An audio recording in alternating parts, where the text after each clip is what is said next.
journal vous est offert par le FPI, Fonds des promotions de l'industrie, votre partenaire privilégié pour la réussite de vos projets.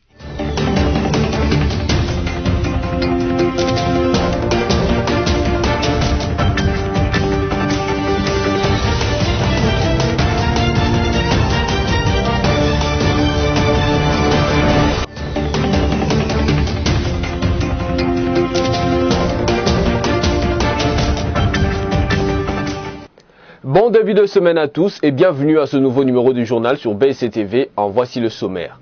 Changement au sein du comité de suivi de l'accord entre le FCC et le CACH. Dans les camps de CACH, Jean-Marc Kaboun, Augustin Kabouya et Vili Chimanga ont été écartés et remplacés par Kitenge Yesu, Peter Kazadi, Nicolas Kazadi et Tété Kaboué. Du côté du FCC, Emmanuel Ramazani Chadari, le secrétaire permanent du PPRD, est le seul à être écarté. Le gouverneur de la ville-province de Kinshasa, Jean-Zilingo Bilambaka, a procédé samedi 15 août 2020 au lancement de l'opération Sokola Upen au rond-point Upen situé dans la commune de Ngaliema. La reprise de culte a été effective dimanche 16 août 2020 sur toute l'étendue du territoire national, ce après la levée de l'état d'urgence sanitaire par le chef de l'État Félix-Antoine Tshisekedi Tshilombo. Dans les églises de Kinshasa, les respects des gestes barrières contre la Covid-19 étaient des strictes observances. Encore une fois de plus, bienvenue à toutes et à tous. La coalition FCC-CACH a de nouveaux négociateurs pour mieux diriger le pouvoir en place en République démocratique du Congo. Du côté CACH, Augustin Kabouya et Jean-Marc Kabunda Kabound ont été écartés pour laisser la place à Peter Kazadi et Tété Kaboué. Emmanuel Ramazani Chadari a lui été écarté du côté Front commun pour le Congo. Liévin Luzolo nous donne plus de détails. Jean-Marc Kaboun et Augustin Kabouya, respectivement président AI et secrétaire général de l'Union pour la démocratie et le progrès social UDPS, ont été écartés provisoirement du comité de suivi de l'accord FCC-CACH, selon une source proche de la présidence de la République. À en croire cette même source qui a requis l'anonymat, Vidi Chimanga, membre du comité pour les comptes des CACH, a quant à lui été mis de côté définitivement. Ainsi, parmi les nouveaux négociateurs de cap pour les changements figurent notamment Peter Kazadi, Nicolas Kazadi et Tété Kaboué qui rejoignent Kitenge Yesu et Benoît Mayo. D'après la même source, le secrétaire permanent du PPRD, Emmanuel Ramazani Chadari, a également été mis sur la touche en ce qui concerne les négociateurs du Front commun pour les Congo. Outre Némi Mouilania, coordonnateur du FCC, Obé Minakou, Azarias Rouberoa et Raymond Chibanda demeurent les négociateurs de la plateforme dont l'autorité morale est l'ancien président Joseph Kabila. Quant aux rumeurs selon lesquelles aucun membre de l'UNC des Camérés ne figure parmi les négociateurs, le porte-parole de ce parti, Tochumani Kisombe, a indiqué que ceux qui étaient déjà là continuent à négocier, notamment le ministre du Budget, Jean-Baudouin Mayo. Toujours selon la même source, une rencontre est en vue entre les deux leaders de la coalition FCC-CACH, à savoir le chef de l'État Félix-Antoine Tshisekedi Tshilombo et son prédécesseur Joseph Kabila Kabange. Les négociations entre FCC-CACH, interrompues depuis plusieurs mois à cause des tensions au sein de la coalition gouvernementale, vont reprendre, afin de parachever les nominations dans les entreprises publiques et de préparer un remaniement du gouvernement. La même source indique également que c'est également pour pallier à l'absence de concertation entre coalisés sur les questions d'importance politique, sociale et économique que Félix Tshisekedi et Joseph Kabila ont décidé de le redynamiser. Et puis, le président de l'Assemblée provinciale du Congo central, Pierre Anatole Matussila, demande une enquête sur l'assassinat du député provincial Albert Ntimba Soukami, premier suppléant du gouverneur du Congo central, Atumatubwana, assassiné la nuit du vendredi 14 au samedi 15 août 2020 à son domicile. Alice Kabango signe ce reportage.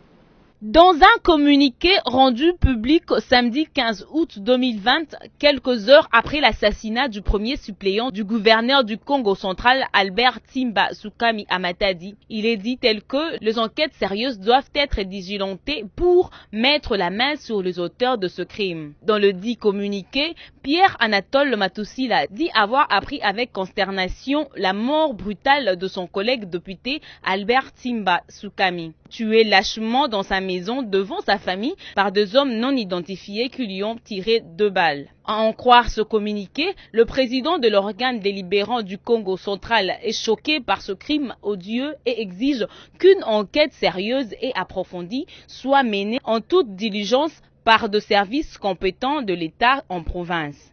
Pierre Anatole souhaite que la justice triomphe dans cette affaire. D'une province à une autre, un militaire des FARDC a tiré à bout portant sur 2 civils en pleine ville de Béni. Le feu a eu lieu la nuit du dimanche 16 août à ce lundi 17 août 2020. Christelle Guenda nous en parle. Un militaire des FARDC armé a tiré sur 2 civils qui ont connu la mort à Béo dans la ville de Béni, ont fait savoir les sources locales à nos confrères du site en ligne élection.net. Tout a commencé par une dispute dans un bistrot. Ivre et en colère, le militaire FARDC a décidé d'ouvrir le feu à balles réelles sur 2 victimes qui sont mortes sur place. Cette version des faits est confirmée par le porte-parole des opérations Sokola 1, le général Anthony Mwalushai. Il a également indiqué que le service habilité d'arrêter les militaires incontrôlés s'est rendu sur le lieu des crimes pour un constat. Par ailleurs, un autre militaire incontrôlé a tué par balle un civil à Cantine, dans les territoires de Béni, la semaine qui s'achève. En procès de flagrance, le tribunal militaire a condamné à la peine de mort cet élément des FARDC le samedi 15 août 2020. Et puis un jeune de moins de 18 ans touché par balle, selon certains témoins, est décédé et plusieurs autres personnes blessées par balle au cours d'une manifestation contre la tenue d'une session extraordinaire qui a débuté samedi 15 août 2020 dans la province du Maniema. Images et commentaires.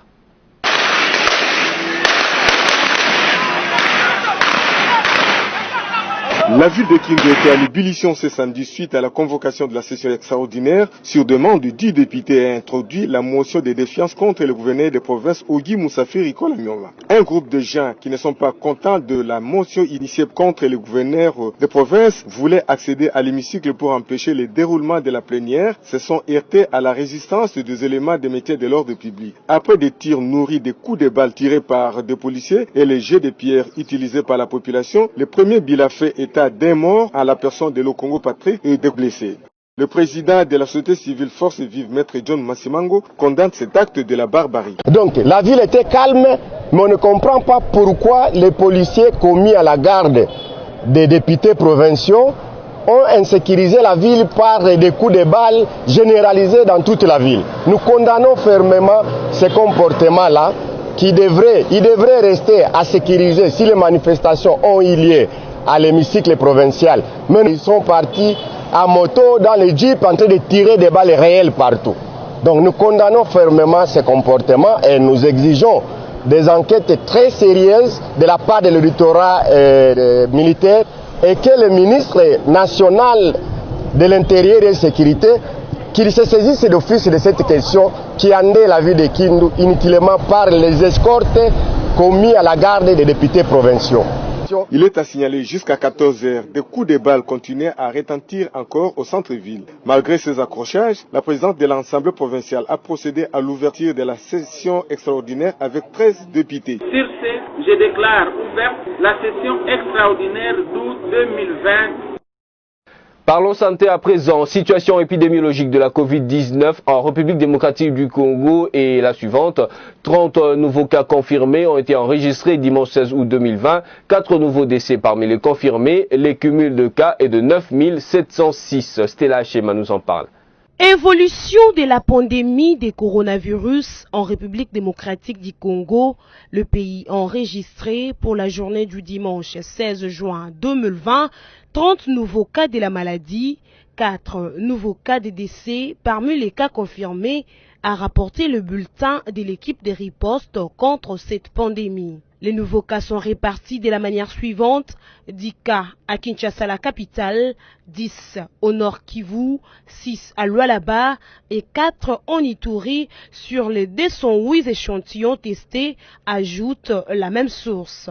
Cependant, aucune personne n'a été déclarée guérie dans les différents centres de traitement de la Covid-19, ni parmi les patients qui sont suivis à domicile à Kinshasa. Depuis le début de l'épidémie déclarée le 10 mars 2020, le cumul des cas s'élève à 9706, dont 9705 cas confirmés et 1 cas probable. Au total, il y a eu 243 décès et 8705 guérisons. Vous l'avez suivi au sommaire. Les cultes ont repris dimanche 16 août 2020 après près de 5 mois d'inactivité pour des raisons d'état d'urgence sanitaire due à la Covid-19. L'équipe de BSTV était à l'église Rocher d'Âge en Âge dans la commune de Kasavubu à Kinshasa pour faire un constat du respect de gestes barrières. Alice Kabangou et Orly Kaz. À la reprise de cultes dans les églises éparses sur l'ensemble de la République démocratique du Congo, après la levée de l'état d'urgence sanitaire, le dimanche 16 août 2020, votre rédaction s'est intéressée au respect de mesures barrières dans des églises de la capitale Kinshasa. Le constat est tel que les églises ont respecté le geste barrière. C'est le cas de l'église Le Rocher d'Âge en Âge dans la commune de Kasavubu. Le fidèle, content de renouer avec le réunion biblique et la communion fraternelle, affirme que le geste barrière ont été respectés par tous. D'abord, nous sommes heureux aujourd'hui de reprendre avec le culte aujourd'hui et on a fait l'effort de respecter les gestes barrières. En entrant, nous avons lavé les mains avec du savon et de l'eau. On nous a prélevé la température et nous sommes entrés. On a respecté aussi distance de 1 mètre. Le pasteur responsable de l'église Le Rocher d'Âge en Âge, Bali Georges Tchala, dit avoir pris toutes les dispositions pour éviter la propagation de la Covid-19 et invite le fidèle à toujours respecter les mesures barrières où qu'il soit. Mais en fait, une impression de joie, de satisfaction et de reconnaissance envers l'autorité de la République démocratique du Congo, le président Antoine Félix Tshisekedi Tshilombo.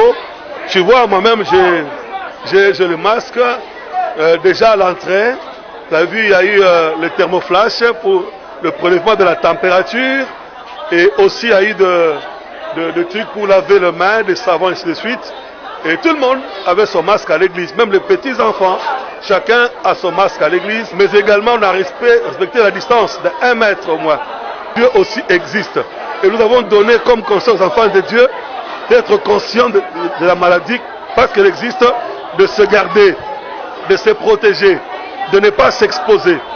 Je profite encore de votre micro ici pour le dire encore aux enfants de Dieu et à tous ceux qui vont me suivre. Je suis pasteur, mais le fait que je sois pasteur ne m'interdit pas de vous dire, de vous demander de pouvoir vous protéger et protéger aussi les autres en portant vos masques, en vous promenant avec vos hydroalcooliques et puis devant vos portes, mettez des seaux de cantine pour le lavage à main.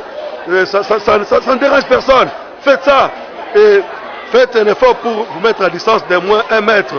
Et ça ne tue pas le monde continuera à vivre et l'essai ne va pas tomber sur nous. Rappelons que le culte dans les églises ont été suspendus depuis 4 mois du fait de l'état d'urgence instauré à cause du coronavirus. Et puis, le gouverneur de la ville-province de Kinshasa, Jean Tiningo Bilambaka, a effectué une descente samedi 15 août 2020 dans la commune de Ngaliema à la place UPEN pour l'opération Sokola UPEN. Une action qui s'inscrit dans le cadre de son programme quinquennal d'assainissement de la ville de Kinshasa dénommé Kin Bopeto. Espérance Louvounou et Abel Kassongo y ont été pour le compte de BSTV. Le premier citoyen de la ville de Kinshasa, Jean Tiningo Bila, a lancé les travaux de l'opération d'assainissement Sokola UPEN samedi 15 août 2020. En présence des membres de son gouvernement, des députés provinciaux et autres habitants des communes de Selembao et Ngaliema. Tout a commencé dans la matinée du samedi 14 août où les ONG, les différentes associations, les bases des députés issus de cette partie de la capitale ont couru vers les carrefours de l'UPEN pour l'assainir. Les habitants de l'UPEN et de Selembao ont salué cette initiative combien bénéfique pour eux.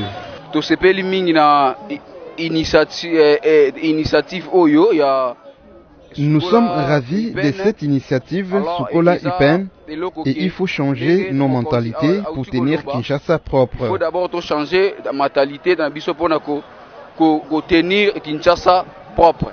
Indicateur, il y a développement et en mentalité. L'indicateur du développement, c'est la mentalité et la salubrité est un élément primordial dans la santé d'une personne pour qu'un individu soit à l'aise.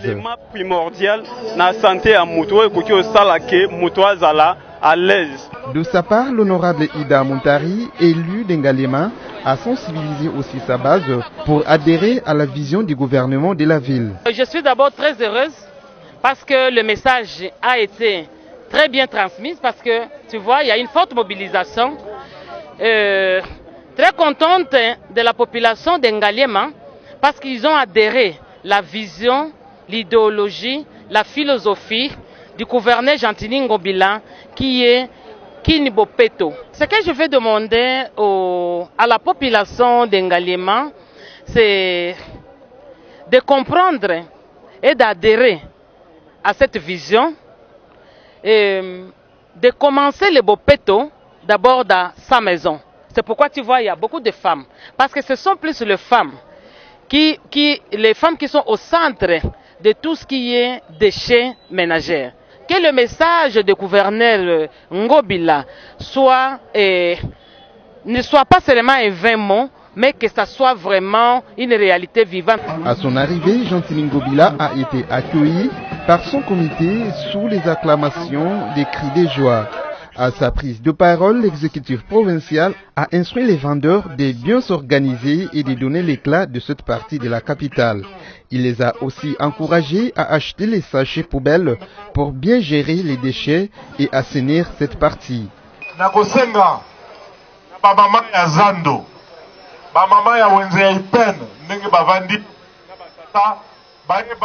Tous les vendeurs doivent mettre les poubelles devant leur magasin.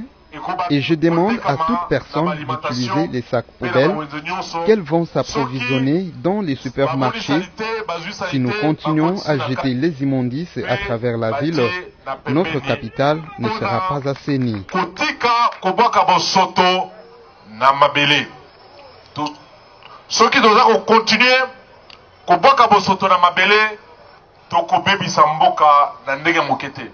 L'opération Sukola Upen intervient après deux précédentes opérations, à savoir Sukola Kintambo et Sukola Boulevard Lumumba. Tout à fait autre chose à présent, l'association de femmes professeurs d'université en RDC, en collaboration avec la régie d'assainissement de Kinshasa Raskin, ont organisé samedi 15 août 2020 un séminaire d'un jour à la salle Garamba, à l'immeuble de la territoriale à Kinshasa Lingwala, sous les thèmes la gestion des déchets et enjeux environnementaux à Kinshasa. Encore une fois de plus, Espérance Louvounou et Abel Kassongo. L'association des femmes professeurs d'université en RDC, AFEMPROF en sigle, en collaboration avec la régie d'assainissement de Kinshasa, Raskin, ont organisé un séminaire samedi 15 août 2020 dans la salle Garamba de l'immeuble territorial sur le thème gestion des déchets et enjeux environnementaux à Kinshasa. C'est dans le cadre de la sensibilisation de la population congolaise sur les dangers environnementaux auxquels elle est exposée à partir de la mauvaise gérance des déchets. Le mot de bienvenue et d'ouverture de ces assises a été donné par la présidente de l'AFEMPROF, Berthe Nzinga. 4 femmes professeurs sont intervenues, chacune d'elles abordant un sous-thème. Après quoi, le jeu de questions-réponses a eu lieu entre les participants et les intervenantes. Pour cette journée, les intervenants n'ont pas manqué de mots pour exprimer leur joie et ont invité la population congolaise à bien gérer les déchets car ceci détermine beaucoup de problèmes d'ordre environnemental. Aujourd'hui, c'est moi en tant que professeur d'université qui suis dans le comité d'organisation par rapport à ce forum. La mission d'un professeur d'université est triple, à savoir l'enseignement, la recherche scientifique, l'implémentation des résultats de recherche dans la société, en d'autres termes, l'aide, le service donné à la communauté. Donc aujourd'hui, nous constatons, nous en tant que professeurs d'université, nous remarquons que la population n'est pas suffisamment sensibilisée. Sensibilisée à quoi? À l'éco-responsabilité, à l'éco-citoyenneté et aux éco-gestes. Quand je parle d'éco-gestes, c'est-à-dire arrêtons de faire de notre terre une poubelle. Ne jetons pas par terre, jetons dans la poubelle. Ça, c'est l'éco-geste. L'éco-citoyenneté veut dire que nous devons payer notre éco-taxe. Il faut réaliser l'éco-civisme, c'est-à-dire je suis pollueur, je dois payer pour que le service puisse être entretenu. L'éco-responsabilité, c'est-à-dire que quand j'ai payé, le service qui vient prendre les déchets chez moi, où est-ce qu'il les emmène? Je dois absolument savoir où sont acheminés les déchets. Il ne faudrait pas que je puisse participer à un tourisme des déchets. C'est-à-dire on vient évacuer sur mon avenue, on les met sur l'avenue qui suit. Ça, c'est un tourisme des déchets. Où sont jetés les déchets, où sont acheminés les déchets? Ça relève de l'éco-responsabilité. À travers notre exposé, Donc, nous avons voulu faire comprendre à nos participants, à ceux qui sont venus, ou du moins au commun du mortel, que le fait d'être dans sa maison ne signifie pas qu'on ne pollue pas. D'une certaine manière, on contribue tant soit peu à la dégradation de l'environnement, à la production de déchets. Nous l'avons démontré que l'ensemble de ce que nous faisons dans nos ménages, lorsqu'on les amène dans le quartier, ça fait déjà beaucoup. Et certains services doivent s'en occuper. Et donc, par rapport à ça, on doit être conscient que quelque part, le fait de produire des déchets, normalement, on devait servir à quelque chose et à des gestes éco-citoyens, notamment payer des taxes, particulièrement les taxes au niveau des ménages pour les déchets ménagers. Quant à la présidente de l'AFEMPROF, elle a remercié les participants et a fait un plaidoyer auprès du gouvernement congolais. Gérer les déchets au niveau de Kinshasa est devenu vraiment un problème. Il suffit de faire un tour dans la ville pour voir à quel point la ville est sale. Il y a des déchets qui s'accumulent un peu partout. Et c'est pour ça que dans notre mission à la communauté de la société, nous avons tenu à organiser ce forum pour réfléchir, pour voir dans quelle mesure nous pouvons sensibiliser la population sur cette problématique, sensibiliser surtout les femmes, les mères, comment est-ce qu'elles peuvent gérer à leur niveau les déchets, faire un plaidoyer au niveau des autorités parce qu'il faut absolument financer ce programme. Notez que l'objectif principal ou global de ces séminaires était plus d'identifier les acteurs, les activités et les moyens nécessaires pour exploiter les déchets au regard de leur typologie et produire des connaissances sur la gestion des déchets mises en évidence. Les membres de l'Union pour la nation congolaise, UNC, parti cher à Vital Kamerhe, annoncent une action de terrain vendredi 21 août 2020 à Kinshasa, comme en province, ce pour réclamer pour la énième fois la libération provisoire de leur président. Le même mercredi 21, c'est la date à laquelle va s'ouvrir le procès en appel de Vital Kamerhe, condamné à 20 ans de travaux forcés. Christelle Guenda signe ce reportage.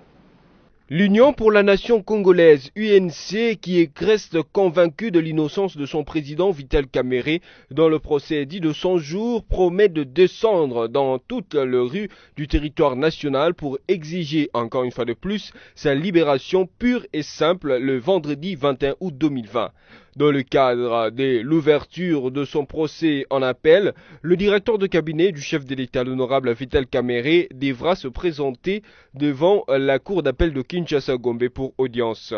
Engagé pour la réussite de cette marche, le secrétaire général AU de l'INC, Aimé Sangara, a réuni samedi 15 août 2020 tous les mobilisateurs du parti, notamment le bureau interfédéraux de Kinshasa, accompagné de tous les fédéraux. En rappel, insatisfait du jugement rendu par le tribunal de grande instance de la Gombe, qui l'avait condamné à 20 ans de travaux forcés et à 10 ans d'inéligibilité, l'ancien bras droit du président Félix Tshisekedi avait interjeté appel à la cour d'appel de Kinshasa-Gombe et son audience qui devrait se tenir le 7 août dernier a été renvoyée pour vendredi 21 août 2020.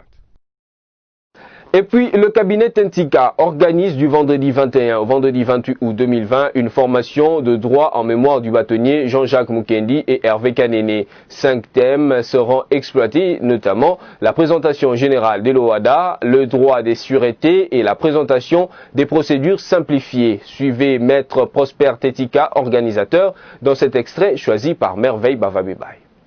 Le cabinet Tentika qui organise cette session de formation chaque année, et c'est depuis l'an 2013.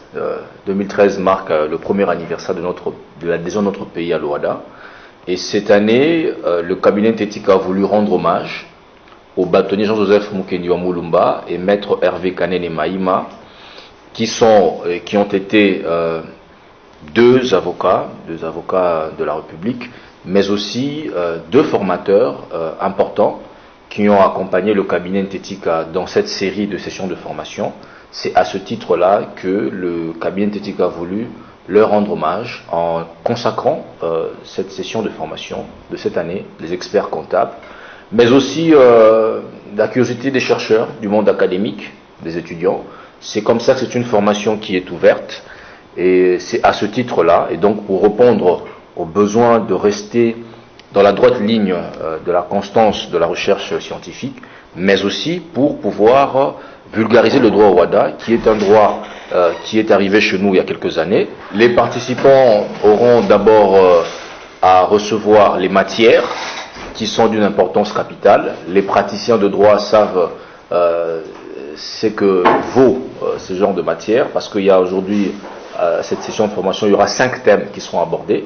Donc les praticiens qui viendront tireront le bénéfice de ces 5 matières, mais aussi et surtout, cette session de formation est une session de formation qui est certifiée.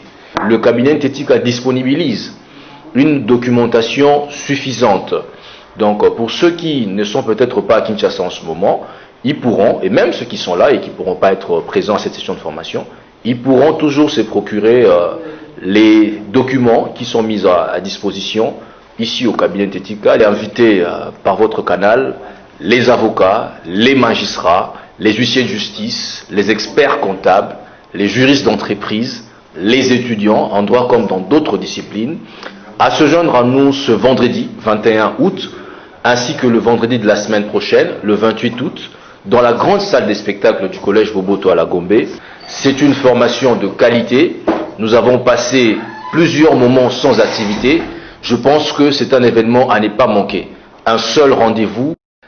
Et puis pour finir, un trophée de bravoure a été remis samedi 15 août 2020 à Marie-Olive Lembe Kabila, ex-première dame et présidente de l'ESBEL Initiative Plus OLK. C'est le réseau des femmes d'Afrique francophone en partenariat avec une ONG de droit américaine qui ont décerné ce prix à Marie-Olive Lembe Kabila pour ses multiples services rendus à la population congolaise pendant cette période de la pandémie de Covid-19. C'est la schéma. Il y a un temps pour s'aimer et un temps pour récolter, et chacun reçoit selon l'œuvre de sa main, dit à juste titre la parole des dieux. C'est cette vérité qui vient de se manifester dans la vie de Marie-Olive Lembe Kabila, épouse du président honoraire Joseph Kabila et présidente de l'ASBEL Initiative Plus OLK, qui a été primée samedi 15 août 2020 pour ses nombreuses œuvres caritatives et humanitaires en faveur des Congolais dans le besoin. Ce par les réseaux des femmes de l'Afrique francophone, de la dignité humaine, l'ASBEL à Gao. Et rendant encore service aux Congolais, l'éclat des œuvres de Marie-Olive Lembe Kabila a franchi les frontières nationales pour frapper les organisations internationales qui se sont dites époustouflées par ses épopées caritatives et humanitaires, ainsi que ses actions en vue de l'autosuffisance alimentaire des Congolais pendant la grave crise sanitaire de la Covid-19 qui a frappé tous les secteurs des vies à l'échelle nationale, continentale et planétaire. Pas par fanatisme, c'est parce que même à l'extérieur, les gens suivent toutes vos actions. D'ailleurs, ce n'est pas venu des femmes de la RDC, ce n'est pas les réseaux RDC qui a pensé, mais ce sont les autres. Et nous en avons été touchés. Les trophées dits des bravoures décernés à Olive Lembe Kabila est assorti d'un tableau qui la montre portant sur sa tête le fardeau de la République démocratique du Congo. Présente la ministre d'État, ministre du Genre, Famille et Enfants, Béatrice Lomea Atilité a indiqué que les actions de Marie-Olive Lembe Kabila ne sont plus à démontrer. J'aime bien un concept développé par un compatriote. Aimons-nous vivants. Nous devrions effectivement avoir l'habitude d'honorer les nôtres qui se distinguent pendant qu'ils sont vivants, que d'attendre juste les moments de témoignage après leur disparition. La première dame honoraire est effectivement une femme de cœur, Mama Waro, comme nous l'appelons affectueusement en Swahili. Prenant la parole, Marie-Olive Lembe Kabila, émue du choix porté sur sa personne, a rassuré poursuivre sur cet élan avec l'appui de tous. Je ne me découragerai pas. Nous allons continuer à œuvrer, à travailler dans ce domaine-là pour que la République démocratique du Congo soit servie, que que nous puissions, nous les fils et filles de ce pays, manger bio, mais nous avons besoin de l'implication de tout le monde.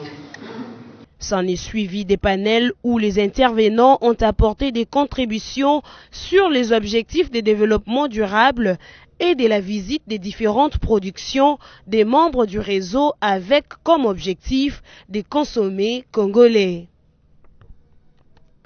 Mesdames, Messieurs, place à présent à la revue de presse en ligne rendue par Liévin Louzolo. Bienvenue à cette revue de presse en ligne sélectionnée pour vous. Débutons avec actualité.cd qui titre Sud Kivu, 4 morts suite à l'éboulement dans un puits d'or à Massissi. 4 écraseurs artisanaux ont trouvé la mort samedi dernier dans l'éboulement dans un puits d'or situé au carré minier des Kachanga, dans la localité de Massissi, territoire de Fizi. D'après la société civile locale, 22 creuseurs étaient dans le puits au moment de l'incendie, 18 parmi eux ont été sauvés. Aussitôt informés qu'il y a des personnes qui sont bloquées dans le puits suite à l'éboulement, nous avons vite mobilisé d'autres creuseurs pour intervenir. Heureusement, ils ont réussi à dégager les décombres qui bloquaient l'entrée, mais malgré tous ces efforts, nous avons trouvé 4 personnes déjà mortes, a dit à actualité.cd Dounia Floribert, coordonnateur de la nouvelle société civile du secteur d'Enganja. Poursuivons cette revue avec Okapi.net qui écrit Sud Kivu, le trafic entre Uvira et Bujumbura toujours pas effectif. La frontière entre la RDC et le Burundi au niveau d'Uvira n'est pas encore réouverte 2 jours après l'autorisation de la décision du président Félix Tshisekedi autorisant la réouverture des frontières, ports et aéroports du pays. Une foule de voyageurs et migrants avait pris d'assaut les postes frontaliers de Kavimvira samedi et dimanche 16 août, mais personne n'a traversé de l'autre côté vers Bujumbura. Les petits commerçants transfrontaliers se plaignent des conditions pour eux jugées impossibles à respecter, notamment les paiements de $30 américains pour l'obtention d'une attestation médicale des tests de Covid-19. Bouclons cette revue avec l'agence congolaise de presse qui titre « Démontée du ministre provincial des hydrocarbures sur l'incendie d'une station-service à Lubumbashi ». La station-service située aux angles des avenues Savonnier et Cimetière dans la commune de Kampimba à Lubumbashi n'a pas pris feu, contrairement aux fausses informations diffusées dans les réseaux sociaux, a déclaré samedi le ministre provincial des hydrocarbures intérimaire Ert Joseph Kayumba. Il a noté au cours d'une inspection qu'il a effectuée samedi pour s'imprégner de la situation. Sur place, il s'est rendu compte que la station fonctionne et les transporteurs s'approvisionnent normalement en produits pétroliers.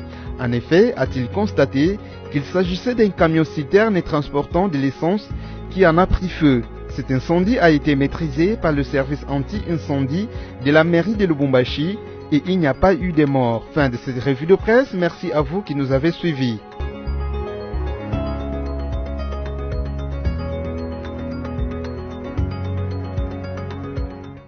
Merci à vous d'avoir suivi religieusement cette revue de presse. À présent, prenons le rappel des principaux titres de ce journal. Changement au sein du comité de suivi de l'accord entre le FCC et le CACH. Dans les camps de CACH, Jean-Marc Kaboun, Augustin Kabouya et Villiers Timanga ont été écartés et remplacés par Kitenge Yesu, Peter Kazadi, Nicolas Kazadi et Tété Kaboué. Du côté du FCC, Emmanuel Ramazani Chadari, le secrétaire permanent du PPRD, est le seul à être écarté. Le gouverneur de la ville-province de Kinshasa, Jean-Tini Ngobila Mbaka, a procédé samedi 15 août 2020 au lancement de l'opération Sokola Upen au rond-point Upen situé dans la commune de Ngaliema. La reprise de culte a été effective dimanche 16 août 2020 sur toute l'étendue du territoire national, ce après la levée de l'état d'urgence sanitaire par le chef de l'État Félix-Antoine Tshisekedi Tshilombo. Dans les églises de Kinshasa, les respects des gestes barrières contre la Covid-19 étaient des strictes observances. Tout est bien qui finit bien. Merci de votre fidélité à BSC TV. D'ici là, portez-vous bien. Je vous retrouve la fois prochaine, toujours avec le même plaisir. Merci et au revoir.